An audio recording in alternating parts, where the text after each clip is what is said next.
She's fading fast. Move, move, move!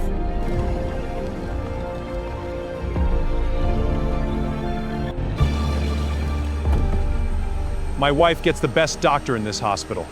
Our team is already working on her case. Money fixes problems. He's the head of emergency cardiology, the best specialist available tonight.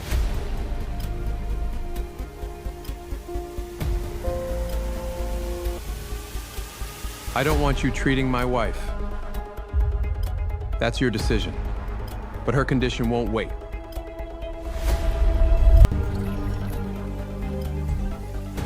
Her blood pressure is still dropping.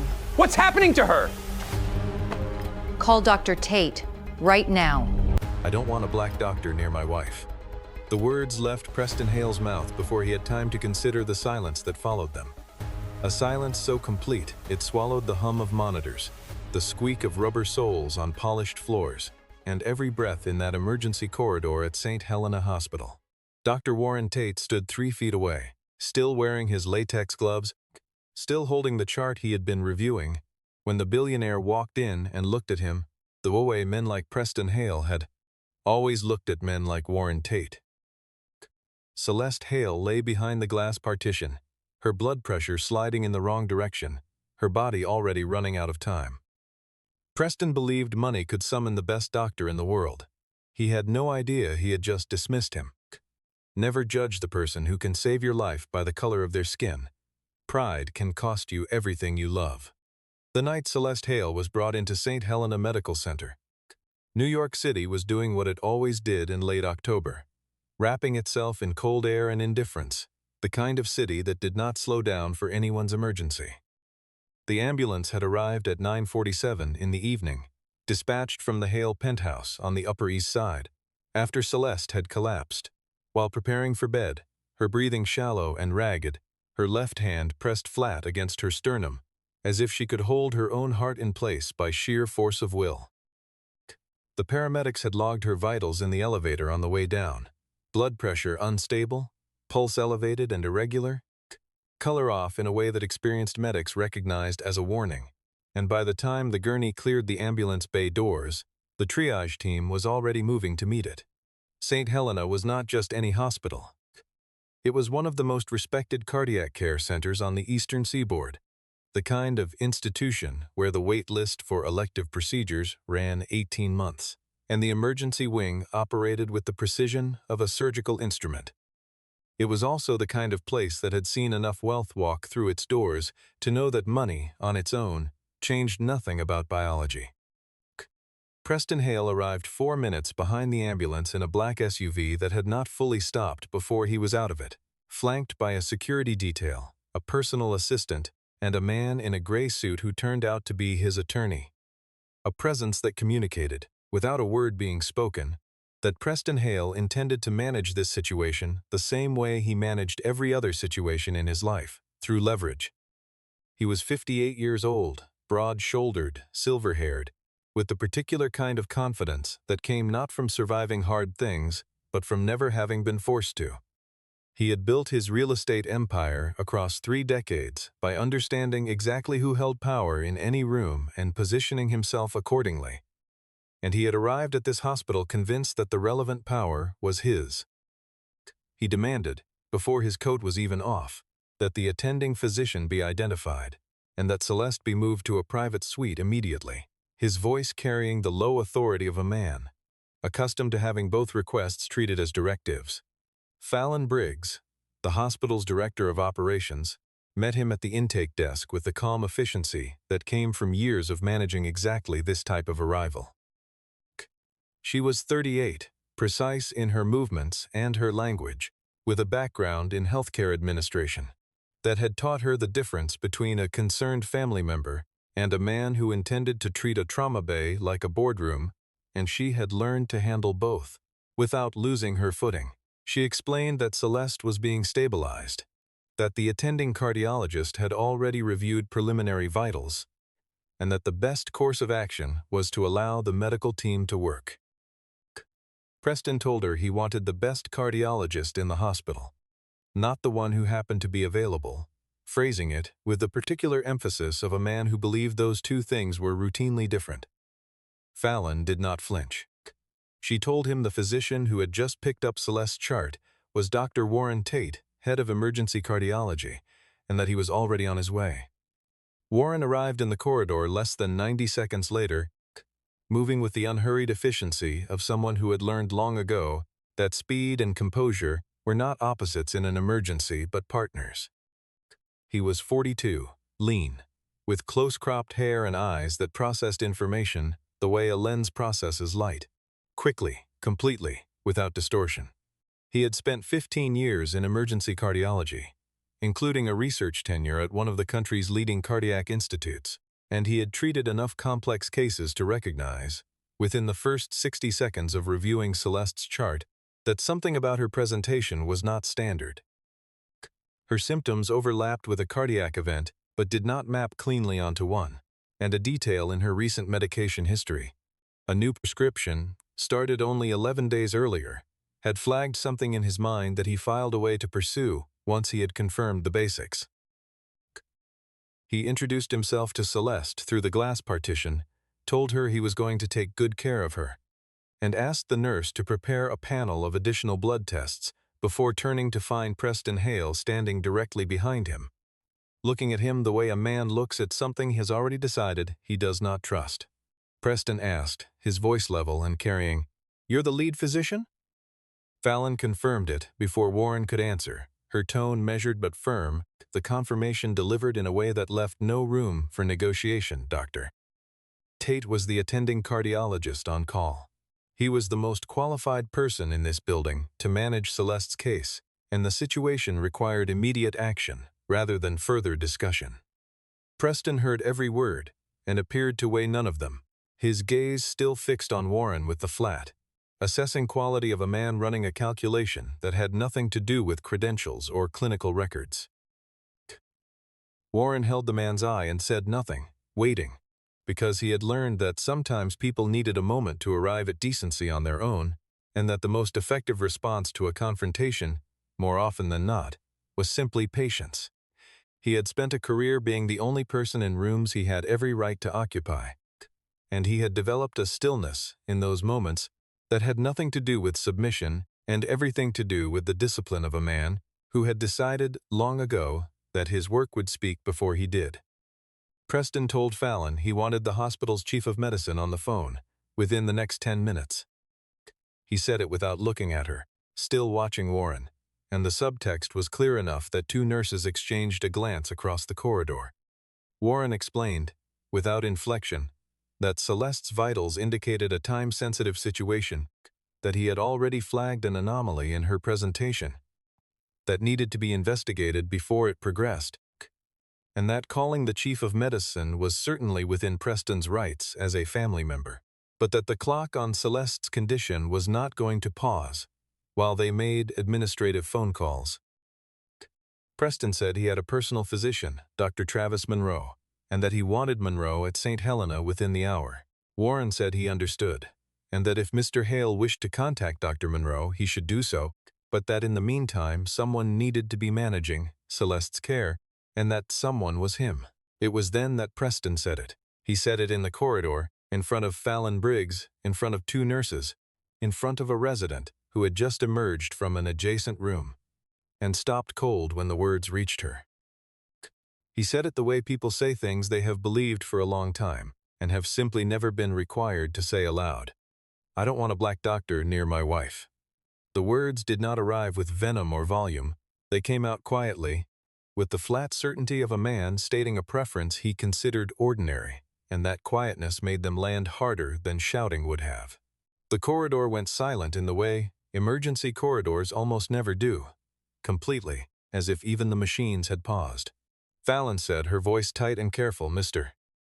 Hale, that is not an acceptable basis for." And Warren raised one hand, not toward Preston but toward Fallon, a single gesture that asked her to stop, and she did. Warren looked at Preston for a long, unhurried moment. He did not raise his voice. He did not step forward or step back. He said, "That is your decision to make, but the patient's body will not wait for your bias to run its course." He turned and picked up Celeste's chart from the counter. He flipped to the page he had been studying before Preston arrived. and he reviewed it for exactly 4 seconds, long enough to confirm what he had already suspected, before setting it down and pulling his gloves off with a deliberate snap. He walked out of the bay, with the particular composure of a man who had just chosen his patience over his pride, and knew, without needing anyone to tell him, that it was the right choice. What no one in that corridor knew, what Preston certainly did not know, was that before Warren reached the elevator, he had stopped at the nurse's station and quietly requested that the laboratory run an expedited analysis on a specific coagulation marker in Celeste's blood work, a marker that standard cardiac protocols did not routinely flag, but that Warren, based on the medication he had noticed in her file, believed might explain everything. He left the request in writing so there would be no ambiguity about who had asked for it and when. Dr. Travis Monroe arrived at St. Helena 40 minutes later, stepping out of a town car in a cashmere overcoat, with the ease of a man who had never once been called to an emergency and felt anything other than certain he was the right person for it. He had been the Hale family physician for 11 years. Preston's hypertension, Celeste's occasional migraines, the full span of the family's ordinary medical life. And he had done all of it well enough that Preston trusted him not merely as a doctor, but as one of the small number of people in his life he considered an equal. Travis greeted Preston with a handshake and a steady look that said, without words, that everything was going to be fine. And Preston's shoulders dropped in a way that was visible to anyone paying attention. Travis reviewed Celeste's initial workup at the nursing station, asked 2 clarifying questions of the on-call resident, and within 25 minutes delivered his assessment. Celeste had experienced an acute cardiovascular episode, likely a stress-induced arrhythmia compounded by elevated blood pressure, and the appropriate course of action was a standard antiarrhythmic protocol combined with close monitoring through the night. The diagnosis was confident, clearly explained, and did not account for any of the things Warren Tate had flagged before leaving the bay.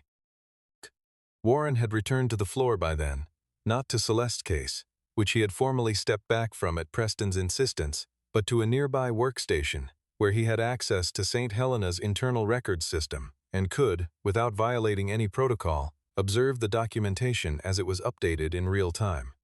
He watched the medication order go in. He read Travis's clinical notes. And what he saw confirmed the thing he had been quietly afraid of since he first reviewed the chart an hour earlier. Celeste had started a new medication called valdacortamine 11 days before her collapse, a pharmaceutical in a newer class of drugs that had a documented, if rare, interaction profile with a specific genetic coagulation variant. The interaction was rare enough that it had not yet made it into standard treatment algorithms, but Warren knew about it because he had spent 2 years at the Meridian Cardiac Institute researching exactly this class of drug response in patients with undetected coagulation irregularities. The coagulation marker he had requested from the lab had not yet come back, but the pattern was there in the data, quiet and insistent, like a warning written in a language only someone who had spent years learning it could read. Warren went to find Fallon. He told her, in the precise and measured way he communicated everything, that the treatment plan currently in place for Celeste Hale was targeting the wrong mechanism. That if he was right about the drug interaction, the antiarrhythmic protocol would not stabilize her and might actively accelerate the deterioration, and that he needed someone with the authority to flag his concern in the official record before the situation became irreversible. Fallon asked if he was certain. Warren said he was not certain. He would be certain when the lab results came back, but that medicine operated on probabilities, and that the probability of a serious adverse event was high enough that waiting for certainty was itself a clinical decision with consequences. Travis, when he heard about Warren's intervention, walked to the nursing station with a composure that did not fully conceal the irritation underneath, and told the charge nurse that the concern was, in his professional opinion, an overreach from a physician no longer assigned to the case. The charge nurse nodded and said nothing. She had been at St. Helena for 19 years, and she had learned to watch carefully when 2 doctors disagreed, and to remember which one had been right before. For the first 40 minutes after Travis began the treatment protocol, Celeste's numbers held. Pulse irregular but not alarming. Blood pressure at the low end of acceptable. The monitoring equipment producing the kind of output that, to an observer, without clinical training, looked like progress. Preston watched through the glass partition with the attention of a man who believed he was good at reading outcomes. And what he saw, the controlled environment, the confident posture of Travis Monroe at the end of the corridor, read to him as confirmation that he had made the right call.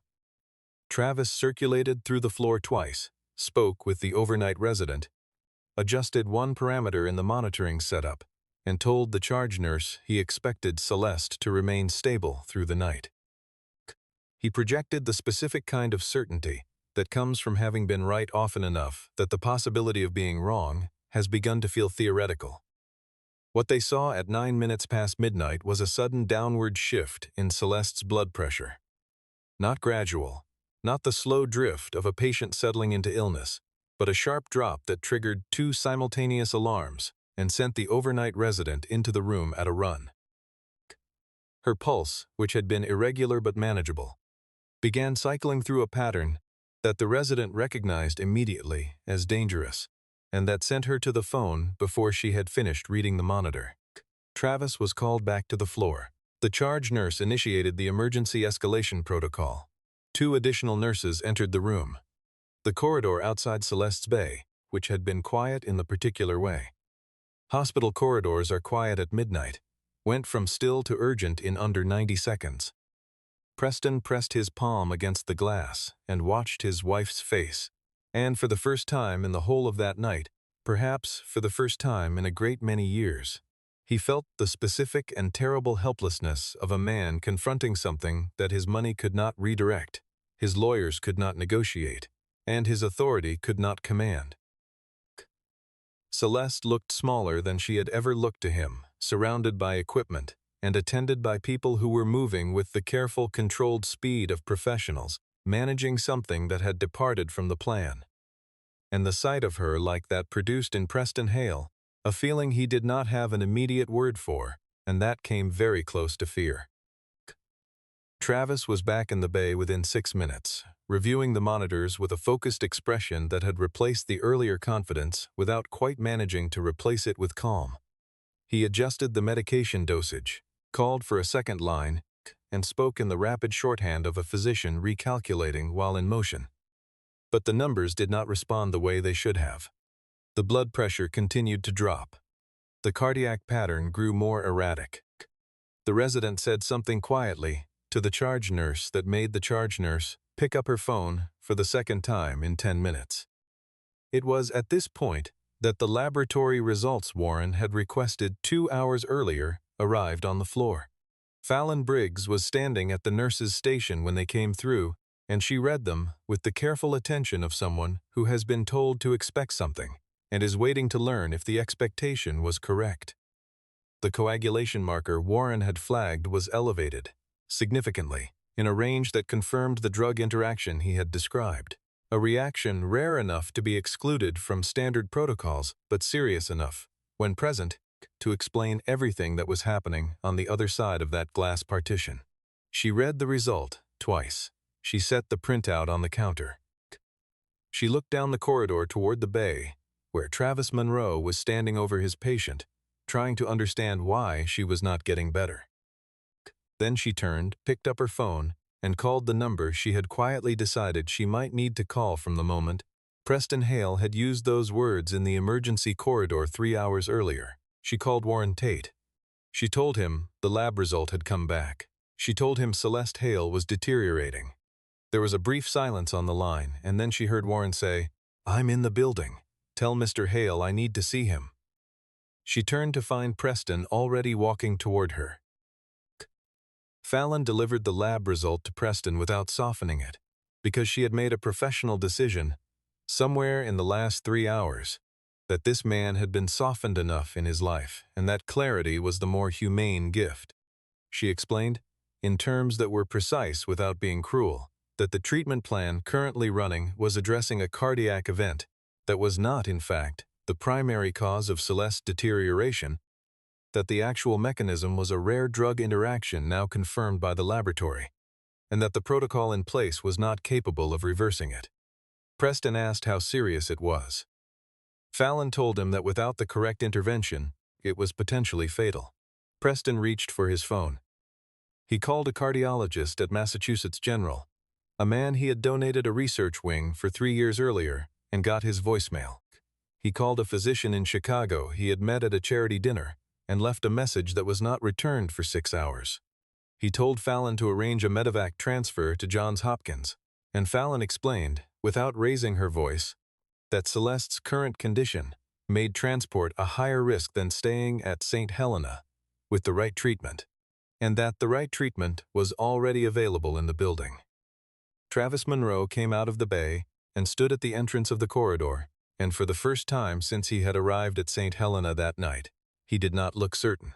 He told Preston, in a voice that was careful in the way voices are careful when the speaker is managing the gap between what they know and what they are prepared to admit, that the situation had developed in a direction he had not anticipated, and that a second opinion might be appropriate. It was the most honest thing Preston Hale had ever heard Travis Monroe say, and it cost them both something.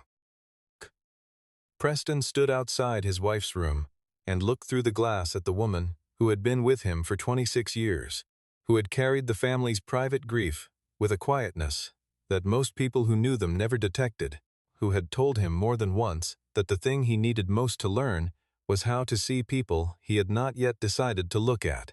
He looked at her heart rate cycling on the monitor above her bed and felt the particular, irreversible weight of having made a choice he could not take back. He turned to Fallon and asked in a voice from which all the command had temporarily drained, where Warren Tate was.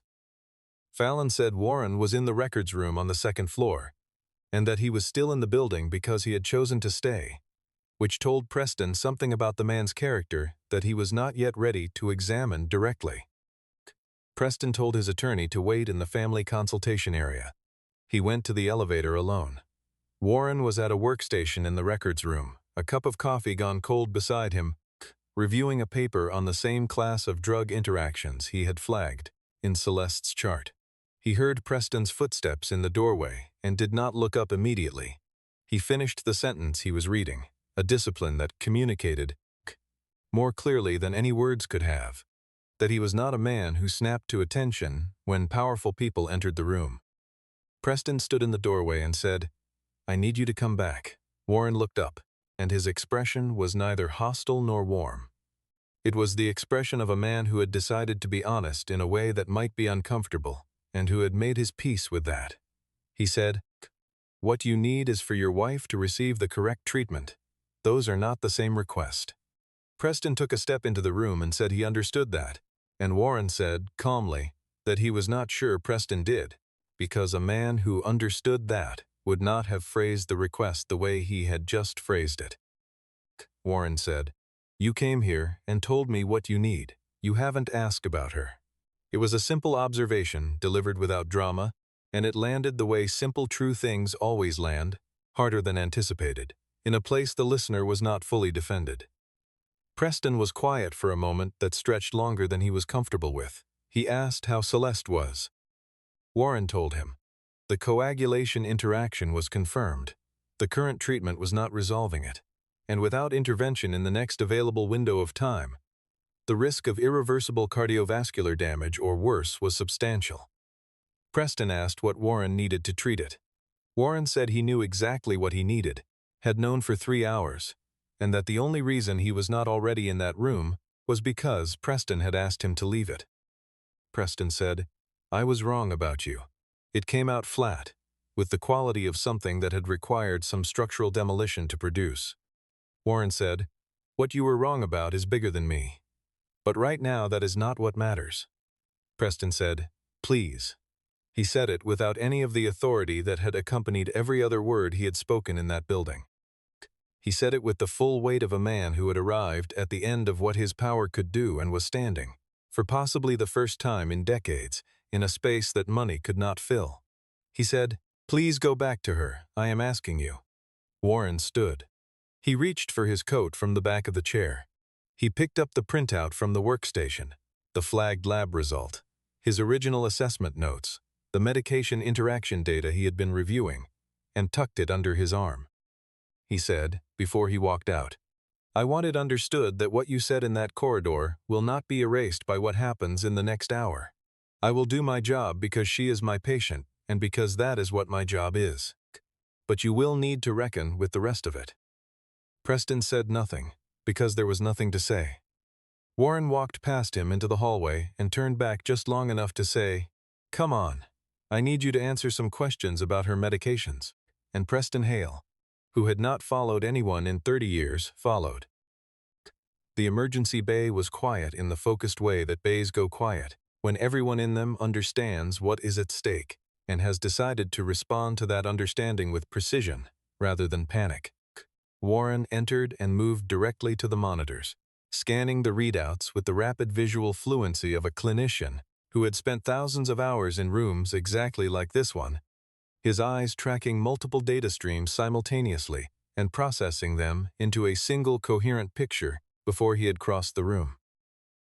He spoke first to the charge nurse, whose name was Patricia, and he spoke with the clarity of someone who does not have time to repeat himself and trusts that the people he is addressing will not require repetition. He told her to discontinue the current antiarrhythmic infusion immediately. He told her the mechanism they were treating was not primary arrhythmia, but a coagulation-mediated vascular response triggered by a documented interaction with valdecortamine, and that continuing the current protocol would suppress the cardiac signal without addressing the underlying cause, which was like silencing a fire alarm while the fire continued to burn. He turned to the resident and said, "I need a vascular consult in this room in the next 10 minutes. Call Dr. Ellison directly, not through the switchboard." He ordered a specific reversal agent for the coagulation pathway, a medication that was not part of the standard cardiac emergency cart, but that he had reason to know was available in St. Helena's pharmacy. He asked for the imaging results from Celeste's initial scan to be pulled to the room's display, and when they appeared he stood in front of them for less than a minute, before pointing to a segment of vasculature in the lower right frame and saying, "To no one and everyone, there it is." The resident leaned in and looked and said nothing, which meant she saw it too. Travis Monroe was in the room, positioned near the door, with the careful neutrality of a professional who has lost the authority in the room, but is not yet prepared to leave it. And he watched Warren work with an expression that moved, over the course of the next several minutes, from something adjacent to resistance towards something closer to recognition. Warren did not address him, did not freeze him out, did not dismiss him. He simply operated in the room as if Travis's presence was a fact of the environment, and this neutrality was, in its way, more clarifying than any confrontation could have been. Preston stood outside the glass with his hands at his sides, watching Warren the way a man watches something he is trying to understand for the first time, not just observe. He had spent his career reading rooms and assigning people positions in a hierarchy he built and managed, and what he saw through that glass did not fit into the structure he had always used. Warren moved without drama, without any performance of competence, simply competent, issuing instructions that were followed without question, adjusting as new information arrived, speaking to Celeste twice to tell her what he was doing, and to ask if she felt the change in her chest, treating her account of her own body as clinical data worth having. The moment that made Preston Hale stop breathing came roughly 18 minutes after Warren had taken over the case, when Celeste's blood pressure, which had been dropping in increments that suggested an inevitable bottom, suddenly held. It did not improve immediately. It held, which is a different thing. It meant the descent had stopped, that the mechanism Warren had identified and addressed was no longer working unopposed, that the intervention had found what it was looking for, Patricia said, in a voice that changed temperature the way voices do when the news in them has changed character. "She's holding," Warren said, without looking up from the monitor he was adjusting. "I see it." He made 3 small modifications to the dosing parameters. He asked the vascular consultant, who had arrived 5 minutes earlier and had been watching with the quiet attention of a specialist, observing a colleague work in his own field, whether the imaging supported what he was seeing in the numbers. The consultant said it did. The next 12 minutes were the quietest in the room, which was its own kind of information. The numbers, increment by increment, moved toward the range that Patricia's body language communicated. Without words, was the range she had been waiting for. Warren stood with the stillness of someone who knows that watchfulness is itself an action. The moment of relative safety is not the moment to relax, but the moment to be most alert. Outside the glass, Preston was leaning against the wall, with both palms pressed flat against the plaster. Travis stood on the other side of the corridor and stared at the floor. Fallon came to stand beside Preston and said nothing. Celeste's color began, very slowly, to return. Patricia looked up from the central monitor bank, found Fallon's eyes, and gave the smallest possible nod. Fallon turned to Preston and said, very quietly, "She's coming back." Celeste was moved to the step-down unit at 3:17 in the morning, which communicated, in the hospital's own language, that the immediate crisis had passed, and that what was required now was monitoring and rest rather than intervention. Warren stayed with the handoff, confirmed the receiving nurse had the full interaction protocol, updated the chart, and then stood in the quiet of the now empty bay for a moment, before writing his final notes. Preston was in the family waiting area down the hall, sitting in a chair that was designed for nobody's comfort, his overcoat folded on the seat beside him, looking like a man who had aged several years in the last 4 hours, and was still in the process of accounting for what those years had cost him. Fallon came to sit across from him, and Preston asked her, with a directness that had nothing commanding about it anymore, who Warren Tate was. Not professionally. He had already understood the professional answer through the evidence of the last hour. But who he was in the way you ask about a person when you have realized. You looked at them and saw something entirely other than what was there. Sterling Quinn appeared at the entrance to the waiting area as Fallon began to answer. He was 66, the chairman of St. Helena's board of directors, called when the situation had escalated past a certain threshold, and he sat down and listened before he spoke. He told Preston that Warren Tate had spent 2 years as a principal investigator at the Meridian Cardiac Institute in Baltimore, one of the handful of research centers where the field's most consequential work was being done, and that during that time he had developed and validated a treatment protocol for coagulation-mediated vascular events secondary to a specific class of newer pharmaceuticals. The protocol that had, 3 hours earlier, kept Celeste Hale alive. The research had been published in peer-reviewed journals and was being adopted by cardiac centers in 11 states. And the specific drug interaction Warren had identified was not in the standard reference materials, because Warren's research was among the first clinical literature to document it with sufficient rigor to be actionable. He had left the Meridian Institute by choice, frustrated with the institutional politics that accumulate in any organization of sufficient prestige, and returned to emergency cardiology because, as he had told Sterling when Sterling tried to recruit him back, the work that mattered most was in the room where the patient was. Sterling mentioned, as a quiet addendum, that Celeste had donated to a mobile cardiac screening program for underserved communities that Warren had organized and maintained for 7 years, and had cited Warren by name in a letter praising the program's medical leadership. She had known who he was, she had known, and in the chaos of that evening it had not surfaced in time to matter. Preston sat very still through all of this. Then he said quietly, "She knew. It was not a question. Sterling said that she had." Preston looked at the door at the end of the hall, behind which his wife was resting, and the expression on his face was one that Sterling Quinn had seen before on the faces of men who have arrived, late but genuinely, at a reckoning. Sterling said without cruelty, "You weren't saved by your money tonight. You were saved by a man you refused to see clearly." Celeste Hale regained full consciousness at just past 7 in the morning, coming back to awareness slowly, and then, as the room settled around her, with the careful orientation of a person who knows they have been seriously unwell and is taking inventory.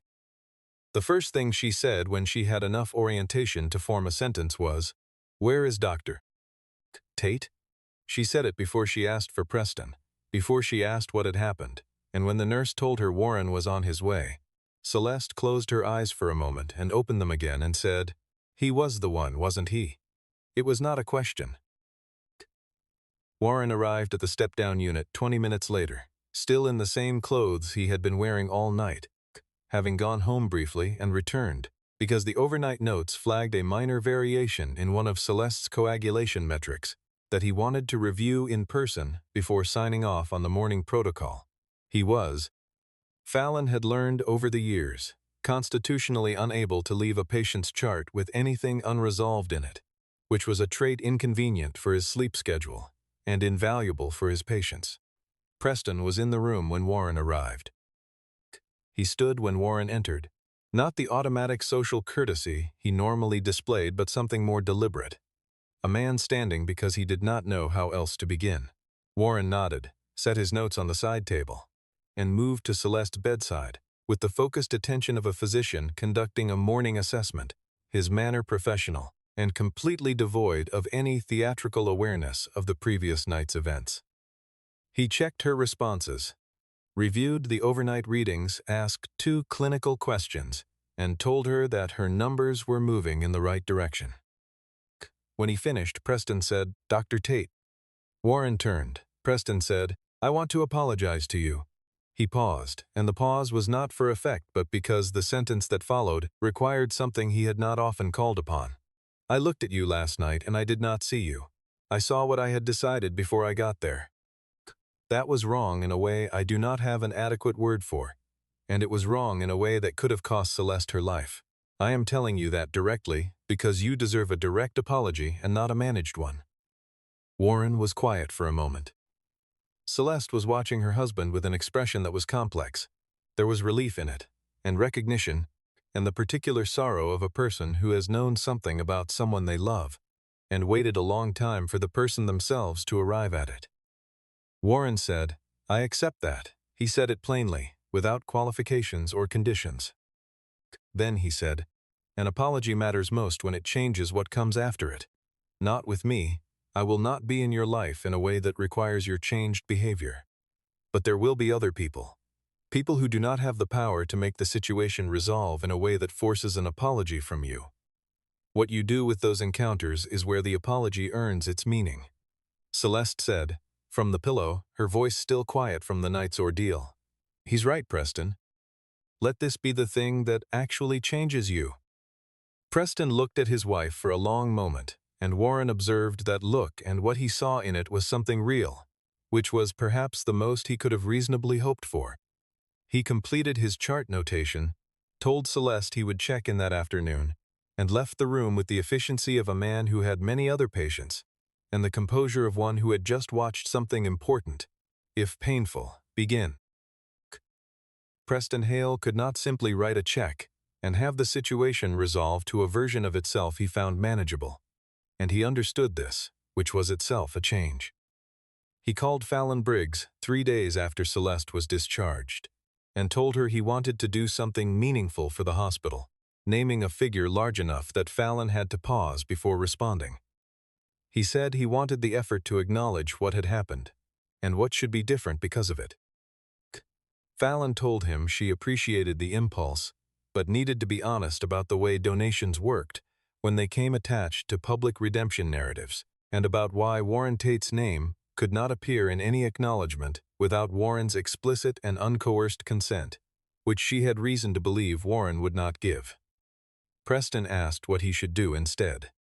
Fallon had 3 suggestions: a funded scholarship program for medical students from underrepresented communities pursuing emergency cardiology, administered by an independent selection committee, over which Preston would have no influence over individual awards; a grant fund supporting emergency care access for uninsured patients at St.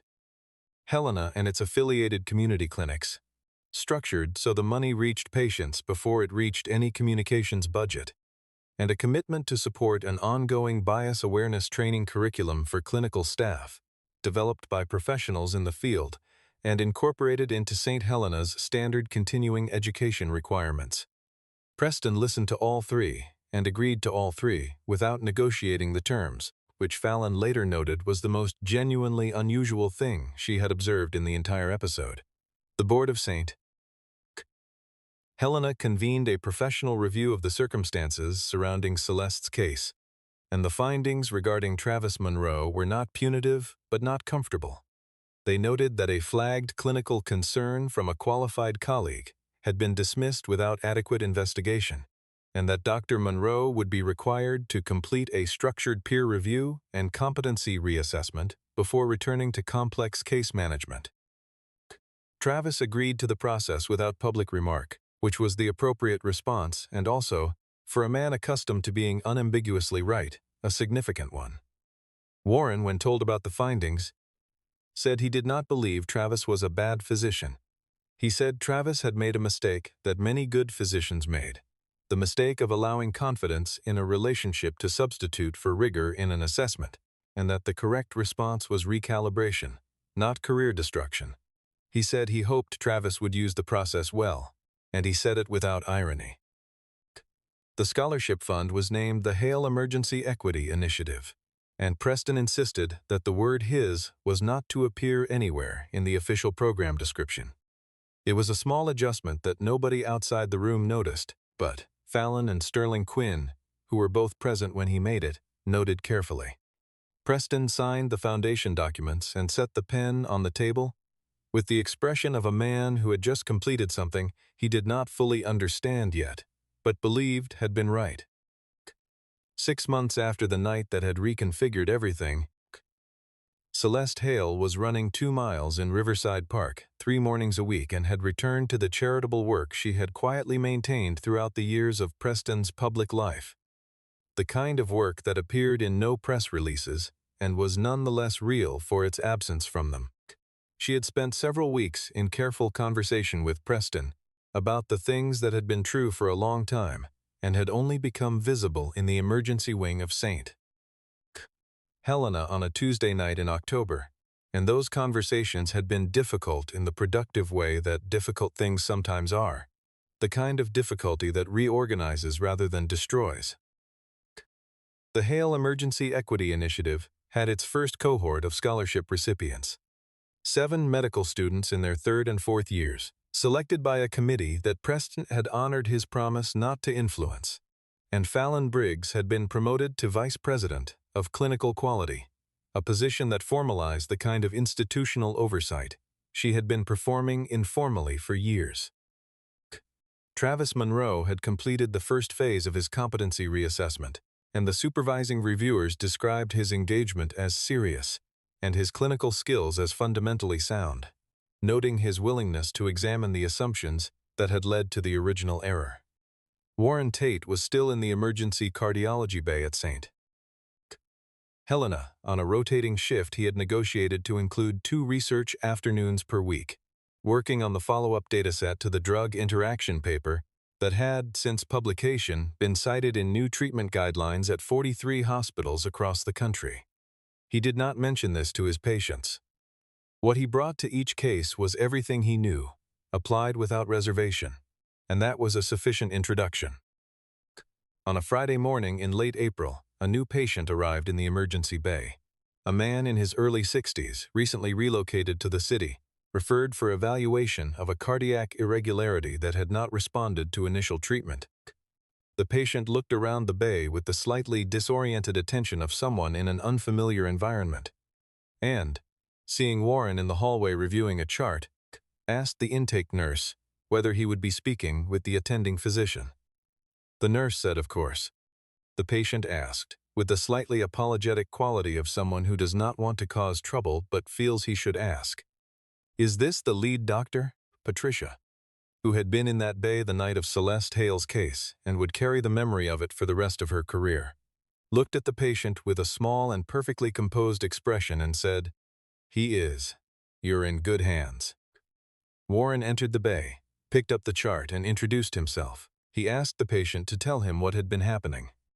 The patient talked. Warren listened with the full, quiet attention he gave every person who sat across from him in that space, and the room arranged itself around that attention the way light arranges itself around a source. The Hale Emergency Equity Initiative held its formal launch event at St. Helena in the last week of April.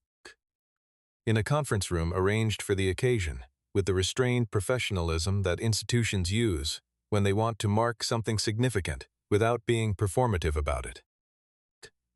Preston Hale arrived early and spent 20 minutes in conversation with the scholarship recipients before the program began, asking them about their research interests with a genuine curiosity that would have been unrecognizable to anyone who had seen him in the emergency corridor 6 months before. He did not take photographs with any of them. He did not bring a communications team. When the program reached the point where remarks were to be given, Preston spoke for less than 4 minutes. He said the fund existed because of a mistake he had made, and because of the patience of people who had, despite his behavior, chosen to respond in a way that pointed towards something useful.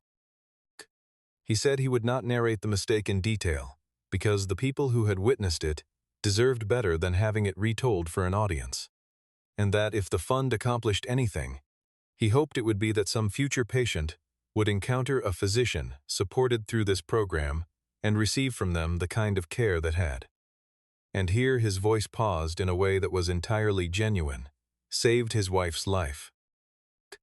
Then he introduced Warren, who had agreed to speak because the scholarship recipients deserved to hear from someone who could speak honestly to them about what the work required. Warren stood at the front of the room and looked at the 7 young people in the chairs before him and said, "Medicine does not have a category for the color of a physician's skin. The human body has never, in the entire history of its existence, checked the credentials of the person trying to help it, and found them insufficient on that basis.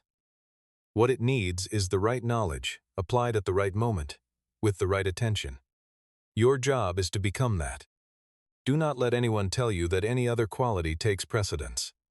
He said a few more things about the nature of emergency work, about the relationship between preparation and presence, and then he stepped back. Celeste was in the 3rd row, holding Preston's hand with a quiet firmness that communicated, without requiring any translation, that she knew exactly what that hand had done, and what it would need to do differently going forward, and that she intended to be there while it learned. She looked at Warren once, briefly, and gave the smallest possible nod. Preston Hale had stood in an emergency corridor and said he did not want a black doctor near his wife. But when Celeste's life came down to minutes, and the whole weight of his money and his network had nothing left to offer, it was that same man he had dismissed without a second glance who put on his gloves and walked back into the room. The corridor at St. Helena was quiet now, in a way it had not been quiet that night, and the change that had moved through it, slow, incomplete, ongoing as all real change is, had not begun with a donation or a ceremony. It had begun with a man who chose not to lower himself to the level of the insult offered him, who did his job because the patient needed it, and who walked out of that encounter the same person who had walked in. What changed was everything around him. And Warren Tate, still in the emergency bay, still picking up the next chart, still doing the work that needed doing, remained exactly that. The person in the room when the person in the room was all that stood between a life and the end of it.